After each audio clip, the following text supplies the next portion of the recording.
أعوذ بالله من الشيطان الرجيم بسم الله الرحمن الرحيم الدعوة نور وضاء تجلو ظلمات الحيران منهج خير الناس جميعا لا يبلى عبر الأزمان فالحكمة تكسو دعوتنا والرحمة فيها عنوان ورسول الله يوجهنا.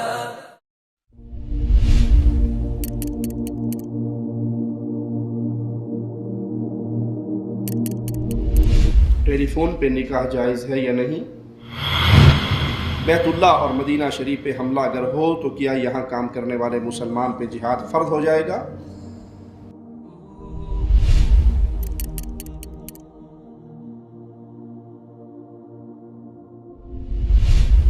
کسی بھائی نے ایک بیماری کے بارے میں سوال کیا ہے کہ کسی کو پیشاب کے قطرے گرنے کی تکلیف ہو، کبھی وضو کے درمیان کبھی نماز کے دوران، اس حالت میں کیا کرے؟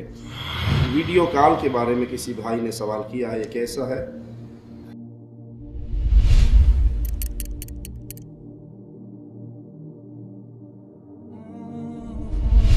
دعا میں ہاتھ اٹھانے کے بارے میں کسی بھائی نے سوال کیا ہے، کفار کے ممالک میں مستقل رہائش اختیار کرنا کیسا ہے؟ پہلے اور آج کے شیعوں میں کیا فرق ہے؟ قل هذه سبيلي أدعو إلى الله على بصيرة أنا ومن اتبعني وسبحان الله وما أنا من المشركين. إن الحمد لله نحمده ونصلي على رسوله الكريم. أعوذ بالله من الشيطان الرجيم. بسم الله الرحمن الرحيم. قل هو الله أحد الله الصمد لم يلد ولم يولد ولم يكن له كفوا أحد. سائل کہتا ہے کہ داڑھی کے بارے میں بتائیے، نبی صلی اللہ علیہ وسلم کی احادیث کی روشنی میں کیا حکم ہے؟ پیارے بھائیوں، جن ایام میں ہم سانس لے رہے ہیں کہ آخری دور نظر آ رہا ہے، جس میں فتنے بہت بری صورتوں میں ظاہر ہو رہے ہیں. ان فتنوں میں جو بہت بڑا فتنہ آج کے دور میں مسلمانوں پہ حملہ آور ہے، وہ اسلامی تشخص کی بربادی کا ہے. مغرب زدہ لوگ وہ مسلمانوں میں یہ چاہتے ہیں کہ بس اسلام کا نام رہ جائے، مسلمان باقی نہ رہے. ان کے لیے اسلامی ڈریس، اسلامی شعائر وہ انتہائی قابل نفرت بن چکے ہیں. تو وہ مجرم اسلامی مراکز، اسلامی مدارس، اس کے اوپر آگ برساتے ہوئے کہتا ہے کہ یہ جہالت کی یونیورسٹی ہیں. اسلامی مدارس جہالت کی یونیورسٹی ہے. حالانکہ اسلامی مدرسے کی بنیاد محمد الرسول اللہ صلی اللہ علیہ وسلم نے رکھی. پیارے حبیب علیہ الصلاۃ والسلام کا پہلا مدرسہ اصحاب صفہ کا، جہاں انہیں قرآن اور حدیث کی تعلیم دی جاتی. اور اسلامی مدارس امن، خیرخواہی، شانتی کے مراکز ہیں، کیونکہ یہاں قرآن اور حدیث کی تعلیم دی جاتی ہے. ہاں، جن مدارس کے اندر قرآن اور حدیث کو چھوڑ کر پیروں، فقیروں، بزرگوں، بابوں کی عبادتیں سکھائی جاتی ہیں، وہ شرک کے مراکز ہیں. لیکن یہ مغرب زدہ انسان ہر اسلامی مرکز سے نفرت کرتے ہوئے اپنے اندر کا بغض کیسے نکالتا ہے؟ کہا جب کتاب کی ضرورت ہوتی ہے تو ہمیں کتاب کون سی دی جاتی ہے؟ موت کا منظر اور موت کے بعد کیا ہوگا، اور پورا حال تالیاں بجاتا ہے اور گونجتا ہے، اور اسے شرم نہیں آتی کہ میں یہ الفاظ کہہ کر امام الانبیاء کی توہین کر رہا ہوں، کیونکہ موت کے بعد جو ہونے والا ہے اس سے تو محمد کریم نے ڈرایا ہے صلی اللہ علیہ وسلم۔ آپ اپنے ایک صحابی کو دفن کرنے کے لیے نکلے اور ایک قبر پہ جب آ کر بیٹھے تو ایک لکڑی آپ کے ہاتھ میں تھی جس سے آپ زمین کورید رہے تھے، آپ کی آنکھوں سے آنسو بہہ رہے تھے، اور اپنے صحابہ سے فرما رہے تھے کہ اس قبر کی تیاری کر لو، اس منظر کے لیے کچھ کر لو۔ یہ تو پیارے نبی صلی اللہ علیہ وسلم کی تعلیم ہے۔ آپ نے فرمایا لا تتمنوا الموت، اللہ سے کبھی موت کا سوال نہ کرنا، کیونکہ موت کے بعد کا جو جہان ہے وہ تمہاری برداشت سے باہر ہے۔ تو داڑھی، پردہ، مسجد، مدرسہ، اسلامی حلیہ، یہ آج شر پسندوں کے وار کے نیچے ہچکولے لے رہا ہے۔ آپ نے دیکھا نہیں کسی مسلمان کی ثوب، اس کی تہمد، اس کا کپڑا، اس کی شلوار آدھی پنڈلی پہ ہو تو سارا معاشرہ ہی اس کو بڑے عجیب نگاہوں سے دیکھتا ہے، حالانکہ آدھی پنڈلی تک ثوب رکھنے والے کو ایک حدیث میں مومن کہا گیا۔ یہ ایمان والے کی نشانی بتائی گئی ہے، ان کی نشانیوں میں سے، مومن کی نشانیوں میں سے ایک نشانی یہ بھی ہے۔ ٹخنے تک جائز ہے، باعث اجر ہے، ٹخنے سے نیچے ہوگا تو باعث گناہ ہے۔ ما اسفل من الکعبین من الازار ففی النار، جو ٹخنے سے نیچے ہوگا وہ تو گیا آگ میں، اس سے اوپر تک رکھنا، لیکن یہ اگر بلند ہوتا ہے اور آدھی پنڈلی تک آتا ہے تو باعث اجر ہے، مومن ہونے کی نشانی ہے۔ اس کے اوپر ہر کسی کی انگلی اٹھے گی۔ چھوٹے بھائی کی پہن آیا ہے، بارش تو نہیں برس رہی ہے، تو نے کیوں کپڑے ٹونگے ہوئے ہیں، کپڑا بچانے لگ گیا ہے۔ مختلف طنز کرتے ہیں اور بھول جاتے ہیں کہ یہ طنز کر کے ہم گستاخ رسول بن رہے ہیں، کیونکہ جس نے کپڑا ٹخنے سے اونچا کیا ہے اس نے اپنی مرضی سے نہیں کیا، محمد کے حکم پہ کیا ہے صلی اللہ علیہ وسلم۔ لیکن اگر اسی کے سامنے فلمی دنیا کا مرا ہوا کوئی نوجوان گزر جائے جس نے وہ انگریزوں کو دیکھ کر، کتے پالنے والی قوم کو دیکھ کر چھوٹی نکر پہنی بھی ہو جو اس کے گھٹنے سے بھی اوپر ہے، جس سے سطر بھی ظاہر ہو رہا ہے، تو اس کو دیکھ کر بڑا خوش ہوگا، جی بڑا روشن خیال آدمی۔ اسلامی شعائر کا مذاق اڑانے والوں، اسلامی مدارس کو جہالت کی یونیورسٹی کہنے والوں، تم سے بڑا جاہل کون ہوگا؟ جہاں رب کا کلام پڑھایا جائے وہاں جہالت ہوگی یا علم ہوگا؟ اور اگر تم سچے ہو اس بات میں تو جب تمہاری ماں مرے، تمہارا باپ مرے، تو کسی لوہار کو بلا کر اس سے جنازہ پڑھوا لینا، پھر مولوی کو تلاش نہ کرنا، کیونکہ مولوی تو اسی جہالت کی یونیورسٹی سے پڑھا ہوا ہے۔ جب جنازے کا ٹائم آئے، جب نکاح کا ٹائم آئے تو کسی ڈاکٹر سے نکاح پڑھوا لینا، پھر مولوی کو یاد نہ کرنا کہ مولوی تو اسی جہالت کی یونیورسٹی سے نکلا ہے۔ یہ انگریزوں کی چھوڑی ہوئی ہڈی کو چوس کر اپنے آپ کو ترقی پسند اور ترقی یافتہ سمجھتے ہیں، حقیقت میں ان کے دل کے اندر اسلام کے لیے نفرت ہے، محمد کی دی ہوئی شریعت کے لیے نفرت ہے صلی اللہ علیہ وسلم۔ تو آج کے دور میں اسلامی شعائر صرف ایک ماجرا سنت کا نہیں ہے، بلکہ یہاں کفر اور اسلام کا مقابلہ ہے۔ اس موقع پہ مسلمان کو چاہیے کہ اپنی صورت، اپنی سیرت، اپنا لباس، اپنا رنگ ڈھنگ، اپنا طرز محمدی بنائے۔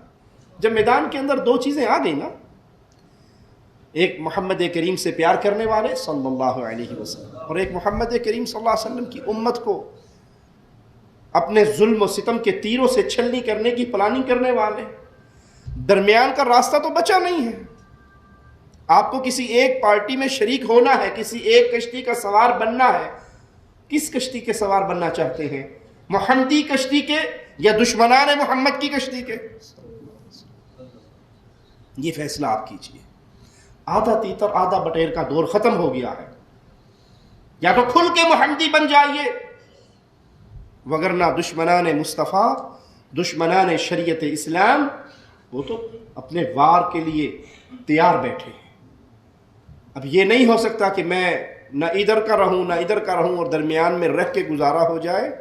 نہیں پیارے بھائی، یہ دور فتنوں کا دور ہے. یہ دور کفر اور اسلام کے درمیان ایک فکری جنگ کا دور ہے.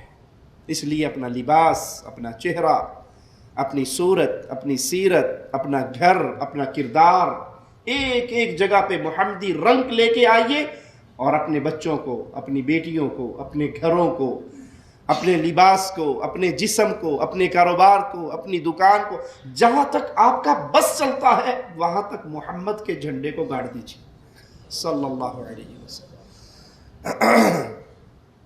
زیادہ نہیں، کم از کم اللہ کے سامنے ہم اتنا تو کہہ سکیں کہ اللہ، میری جان پہ میرا آرڈر چلتا تھا، میری بیوی پہ، میرے بچوں پہ، میرے گھر پہ میرا قانون چلتا تھا.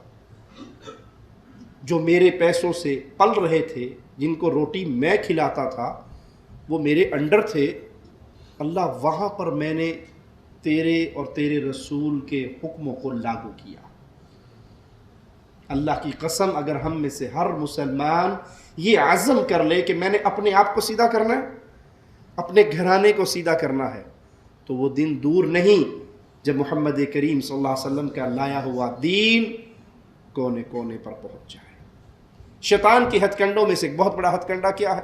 اجی وہ یہ کرتا ہے، چلو میں نے کر لیا تو کیا حرج ہے. اس گھر میں یہ ہوتا ہے، میرے گھر میں ہو گیا تو کیا حرج ہے. اس کی بیوی بے پردہ گھومتی ہے، میری گھوم لے گی تو کیا حرج ہے. اس کے بچے 24 گھنٹے سینمے کے گیٹ کے سامنے کھڑے رہتے ہیں، میرے بھی کھڑے رہیں گے تو کیا حرج ہے.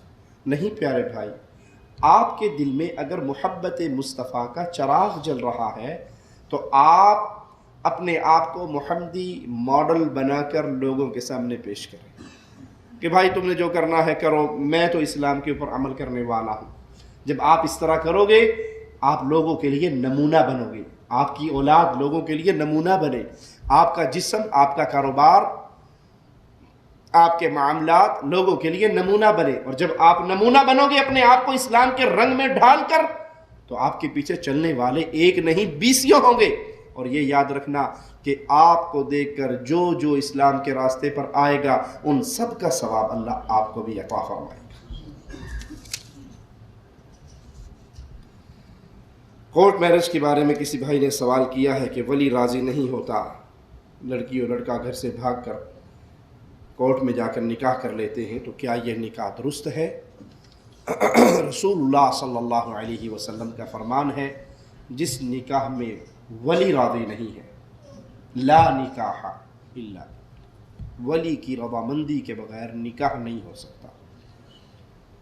جو لڑکی اپنے گھر سے بھاگتی ہے، ماں باپ کی عزت کو خاک میں ملاتی ہے، ان کی پگڑی کو اچھالتی ہے اور کورٹ میں جا کے لو میرج کر لیتی ہے، وہ زنا کر رہی ہے، وہ بدکاری کر رہی ہے، وہ نکاح نہیں ہے. اسلام بڑا اعتدال والا دین ہے. جہاں لڑکی کے لیے ولی کی شرط ہے، وہاں ولی کے لیے لڑکی کی رضامندی بھی شرط ہے. جو یہ زبردستی چلتی ہے مختلف علاقوں میں، قبائل میں، کہ لڑکی سے پوچھا ہی نہیں جاتا بیچاری سے، رشتہ آ جاتا ہے، ماں باپ دیکھ لیتے ہیں، راضی ہو جاتے ہیں، پسند ہو جاتے ہیں. اس بیچاری کو تب پتہ لگتا ہے جب صبح اس کا نکاح ہو رہا ہوتا ہے، تو رات کو اس کو تیار تیور کرنے کے بعد ماں اس کے کان میں کہتی تیری شادی ہو رہی ہے. سیدنا علی رضی اللہ عنہ وارضا جب رسول اللہ صلی اللہ علیہ وسلم کے پاس آئے اور سیدہ فاطمہ کا ہاتھ مانگا، تو آپ نے کہا ٹھہرو، میں فاطمہ سے پوچھ کر آتا ہوں. آپ نے اپنی بیٹی سے پوچھا. اور اسی لیے شریعت میں حکم کیا ہے کہ کنواری سے اگر پوچھا جائے اور وہ خاموش رہے تو اس کی خاموشی اس کی رضامندی ہے. لیکن اگر وہ طلاق یافتہ ہے، بیوہ ہے، مطلقہ ہے، تو پھر اس کو بول کر بتانا اس کے لیے ضروری ہے. لیکن کنواری لڑکی شرم والی ہوتی ہے، اگر وہ سن کے خاموش رہتی ہے تو اس کی خاموشی کو اس کی اقرار کیا جائے گا، تسلیم کیا جائے گا. تو نہ ولی کی اجازت کے بغیر لڑکی کا نکاح ہو سکتا ہے، نہ لڑکی کی رضامندی کے بغیر ولی زبردستی کر سکتا ہے. دونوں چیزیں ضروری ہیں. لڑکی سے بھی پوچھا جائے, اس کی رضامندی بھی لی جائے. بعض لڑکی کہتی ہیں کہ ہمارے ماں باپ تو مانتے نہیں ہیں, جہاں ہم کرنا چاہتی ہیں وہاں ماں باپ نہیں مانتے, تو اس کا معنی یہ ہے کہ آپ عشق مشوقی کے گھوڑے میں بیٹھ کے چل رہی ہیں. اگر یہ ثابت کر دیا جائے قاضی کے سامنے کہ میرا ولی ظالم ہے, وہ لڑکی کو بیچنا چاہتا ہے مثال کے طور پہ, یا وہ وٹے سٹے میں بیٹی دے کر کسی اور کی بیٹی لینا چاہ رہا ہے, لڑکی پہ کسی بھی صورت میں ظلم کر رہا ہے, تو لڑکی یہ اس کا ظالم قاضی کے سامنے پیش ہو کے ثابت کرے گی کہ باپ 90 سال کے بوڑھے سے میری شادی کر رہا ہے, میں راضی نہیں ہوں. باپ مجھے بیچ رہا ہے, میں راضی نہیں ہوں. باپ وٹا سٹا کر رہا ہے, میں راضی نہیں ہوں. تو پھر قاضی اس کا ولی بنے گا, یا تو اس ولی کے بعد والا جو ولی ہوگا اس کی ولایت سلب ہو جائے گی, وہ ولی بن جائے گا, اور جس کا کوئی ولی نہیں اس کا قاضی ولی بنے گا. اس کا نکاح پھر قاضی کروائے گا. یہ نہیں کہ آپ ٹیلی فون کے ذریعے, ای میل کے ذریعے, فیس بک کے ذریعے, واٹس ایپ کے ذریعے یاری دوستی محبتیں پیار عشق مشوقی اینڈ ہونے لگا تب قاضی سے کوئی تو ساڑا ولی بن کے کرا دے, جب پیچھے کام کر دی نہیں اے تے کون ولی سی, یہ کس سے پوچھ کے کرتی رہی ہو. یہ بدکاری ہے, یہ بے حیائی ہے, یہ زنا ہے, یہ حرام کاری ہے, یہ نکاح نہیں ہوتا. اگرچہ مولوی کہہ بھی دیں کہ بالغ ہونے کے بعد وہ خود مختار ہو جاتی ہے, فاحشہ زانیہ بدکار لڑکی اپنا نکاح خود کرتی ہے, مومنہ لڑکی کا نکاح اس کا ولی کرتا ہے.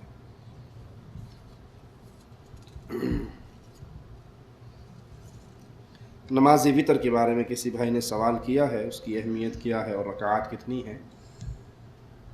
رسول اللہ صلی اللہ علیہ وسلم کے بارے میں سیدنا ابو ہریرہ رضی اللہ عنہ وارضاہ فرماتے ہیں, میرے خلیل نے مجھے وصیت کی وتر کی نماز ادا کرنے کی. تو وتر کی نماز انتہائی اہم ہے. امام احمد بن حنبل رحمہ اللہ اس شخص کی گواہی کو رد کر دیتے تھے جس کے بارے میں پتہ لگ جائے کہ یہ وتر کا تارک ہے, یہ وتر کی نماز ترک کرتا ہے, تو اس کی گواہی, اسے برا آدمی خیال کرتے تھے اور اس کی گواہی قبول نہیں کرتے تھے. وتر پڑھنے کا اتنا شدید حکم ہے کہ رسول اللہ صلی اللہ علیہ وسلم نے سفر کی حالت میں بھی وتر نہیں چھوڑا. باقی سنتیں معافی ہیں, لیکن فجر کی سنتیں اور وتر کی نماز میرے پیارے حبیب صلی اللہ علیہ وسلم نے سفر کی حالت میں بھی نہیں چھوڑی.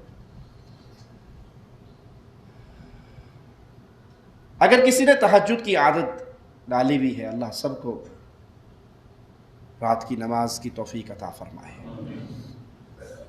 تو اس کو چاہیے کہ پھر جب وہ رات کو اٹھے تہجد پڑھے تو پھر آخری وتر کی نماز پڑھ کر رات کی نماز کو ختم کر دے. اور اگر کوئی سستی کا مارا ہوا ہے تو کم از کم وہ یہ کرے کہ سونے سے پہلے وتر پڑھ لے. ہمارے ہاں عشاء کے ساتھ ہی پڑھ لیتے ہیں نا, کچھ زیادہ سستی ہوتی ہے, وگرنہ کم از کم سونے سے پہلے پڑھے. اس کا فائدہ کیا ہوگا, آپ باوضو ہو کر سوں گے, نماز پڑھیں گے, وضو کریں گے نا تبھی وتر پڑھیں گے, تو آپ جب باوضو ہو کر سوئیں گے تو آپ کے بستر میں پہرے دار آسمان سے فرشتے کی صورت میں نازل ہوگا, شیطان کو قریب نہیں آنے دے گا. وتر 1 رکعت بھی ادا کی جا سکتی ہے, 3 بھی, 5 بھی, 7 بھی. اور جب 3 پڑھے تو نبی صلی اللہ علیہ وسلم کے فرمان کی روشنی میں مغرب کی مشابہت نہ کریں. مغرب میں ہم 2 رکعتیں پڑھ کے بیٹھ جاتے ہیں تشہد, پھر کھڑے ہو کر 1 پڑھتے ہیں. اور وتر کی نماز میں ایسے نہیں کرنا, بلکہ 2 پڑھ کے سلام پھیرے, یہ افضل طریقہ ہے, اور پھر کھڑے ہو کر 1 رکعت ادا کریں. یا تینوں اکٹھے پڑھنے ہیں تو پھر آخری تشہد ایک ہی بیٹھنا ہے, درمیان کا تشہد 2 رکعتوں بعد والا نہیں بیٹھنا. جو لوگ درمیان کا تشہد بھی بیٹھتے ہیں اور قنوت سے پہلے اللہ اکبر کہہ کے پھر قنوت پڑھتے ہیں, یہ کسی صحیح حدیث سے ثابت نہیں ہے. آپ 1 رکعت پڑھنا چاہیں یا 3 پڑھنا چاہیں, افضل ہے کہ کم از کم آپ سونے سے پہلے 3 رکعت وتر کی نماز ادا کر کے سوئیں. سر کے بارے میں پوچھا ہے کہ بغیر ڈھانپے نماز ہو جاتی ہے. رسول اللہ صلی اللہ علیہ وسلم کا فرمان ہے جس کے کندھے ننگے ہوں اس کی نماز نہیں ہوتی. اگر سر ننگے ہونے سے نماز کا بطلان ہوتا تو حدیث یوں ہوتی جس کا سر ننگا ہو اس کی نماز نہیں ہوتی. ایسی کوئی حدیث صحیح ہمارے علم میں نہیں ہے. ہاں یہ حکم ہے جس کے کندھے ننگے ہوں اس کی نماز نہیں ہوتی. افضل ہے کہ آپ سر پہ کپڑا رکھیں، وہ رومال کی صورت میں ہو، ٹوپی کی صورت میں ہو. سب سے افضل ہے کہ وہ پگڑی کی صورت میں ہو، عمامے کی صورت میں ہو، جو نبی صلی اللہ علیہ وسلم کی سنت بھی ہے. اچھا کپڑا ہو، خوبصورت کپڑا ہو، پاک کپڑا ہو، صاف کپڑا ہو. سر چھپانا اتنا ضروری نہیں ہے کہ اس کے لیے پلاسٹک کے چھکو یا کھجور کے تنکوں کے بنے ہوئے چھکو جو مسجد کے کونوں میں پڑے رہتے ہیں. کل کی تقریر میں میرے بڑے بھائی ڈاکٹر سید طیب الرحمن حافظہ اللہ نے اپنی مسجد کا ایک واقعہ سنایا کہ ایک صاحب مسجد میں داخل ہوئے تو انہوں نے پوری مسجد دیکھی. وہ اہل الحدیث کی مسجد تھی، اس میں کوئی پلاسٹک کے چھکو جو اونٹ کے منہ پہ چڑھائے جاتے ہیں یا کھجور کے چھکو وہ نہیں تھے. تو بڑا پریشان ہوا کہ نماز بھی پڑھنی ہے اور عادت بھی پوری کرنی ہے، وہ عادت پوری کرنے کا سامان نہیں ہے. تو بھائی سے کہنے لگا آپ کی مسجد میں ٹوپیاں نہیں ہیں؟ بھائی نے کہا نہیں، ٹوپی تو ہماری مسجد میں نہیں ہے. بھائی کہتے میں کھڑا دیکھ رہا ہوں. اس نے اپنے گریبان کے سارے بٹن کھولے اور اپنی قمیض اٹھائی اور سر کے اوپر رکھ کے اس نے اللہ اکبر نماز پڑھی.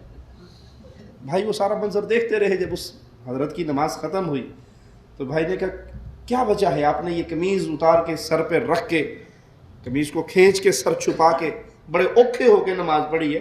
کہا جی آپ کو نہیں پتا، ہمارے مولوی صاحب نے بولا کہ ٹوپی سر پہ نہیں ہو تو نماز نہیں ہوتی. تو داڑھی نہیں تھی اس کی، بیچارہ داڑھی شیو کرتا تھا. اللہ سب کو محمدی صورت بنانے کی توفیق عطا فرمائے. تو پیارے بھائی نے، بڑے بھائی نے ان سے پوچھا کہ حضرت اچھا ٹوپی کے بغیر تو نماز نہیں ہوتی، کبھی آپ کے مولوی نے یہ نہیں بتایا کہ داڑھی کے بغیر ہوتی ہے یا نہیں ہوتی؟ کہتا ہے یہ آپ نے بات تو بڑی کی ہے لیکن میں نے کبھی پوچھا نہیں ہے. تو یہ ڈھکوسلے ہیں جو لوگوں نے بنا دیے ہیں. اچھا کپڑا ہو، اچھا لباس ہو، اچھا رومال ہو، صاف ستھری ٹوپی ہو، لیکن وہ ایسی ضروری نہیں کہ اگر سر ننگا ہوگا تو نماز نہیں ہوگی. اگر یہ اصول ہو کہ جس کا سر ننگا ہے اس کی نماز نہیں ہوتی تو میرا خیال ہے عرفات میں تو کسی کی نماز نہیں ہوتی ہوگی. حاجی اور عمرہ کرنے والے بیچاروں کی سب کی نماز، کیونکہ وہاں کالی پگڑیوں والے بھی اور سبز پگڑیوں والے بھی اور لال رومال والے بھی اور چٹی ٹوپی والوں کی سب کی ٹرینڈ نکلی ہوتی ہے، ان کی ہو جاتی ہے. اسلام کو اتنا رہنے دیجئے جتنا محمد کریم صلی اللہ علیہ وسلم دے کر گئے، اس میں اپنی طرف سے نہ اضافہ کریں اور نہ کمی کریں.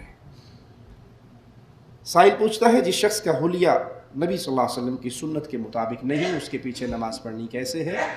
مستقل امام اس کو نہیں بنانا چاہیے. جس شخص کے ہاتھ میں امام بنانا، مسجد کا امام رکھنا، انتظام کرنا ہو، اس پہ لازم ہے کہ وہ ایسے شخص کو امام بنائے جس کی وردی کم از کم اسلام والی وردی ہو. لیکن اگر کہیں آپ مسافر خانے میں نماز پڑھنے کے لیے گئے، ایک مجہول آدمی کھڑا ہے، اس کے چہرے پہ داڑھی نہیں ہے، اس کے کپڑے سنت کے مطابق نہیں ہے، مجبوری کی حالت میں اور گمان ہے کہ وہ انشاءاللہ موحد ہوگا، مشرک نہیں ہوگا، تو اس کے پیچھے نماز پڑھ لے، کیونکہ فاسق فاجر کے پیچھے نماز ہو جاتی ہے. جوتے پہن کر نماز پڑھی جا سکتی ہے. جی رسول اللہ صلی اللہ علیہ وسلم کے بارے میں سوال کیا گیا کیا آپ جوتوں میں نماز پڑھتے تھے؟ تو جواب دینے والے نے کہا ہاں، اللہ کے نبی صلی اللہ علیہ وسلم جوتوں میں نماز پڑھتے تھے. لیکن اگر کوئی جوتوں میں نماز پڑھتا ہے تو اس کے لیے شرط ہے کہ اس کے جوتے صاف ہوں. آپ نے دیکھا یہ عربوں کے پرانے جوتے چمڑے کے جوتے ہوتے ہیں، نیچے سے بالکل پلین ہوتے ہیں، اس پہ گندگی لگ بھی جائے تو جب مٹی پہ لگے گی صاف ہو جائے گی. آپ کے جوتے صاف ہوں، جوتوں میں گندگی نہ لگی. آج کل جو جوتوں کے ماڈل ہیں اس کے نیچے ڈیزائن بنے ہوئے ہوتے ہیں، سوراخ بنے ہوئے ہوتے ہیں. اگر گندگی لگ جائے تو وہ زمین پہ 1 کلومیٹر بھی چل لو تو نہیں صاف ہو، کیونکہ سوراخ ہے، سوراخ کے اندر گندگی چلی گئی ہے.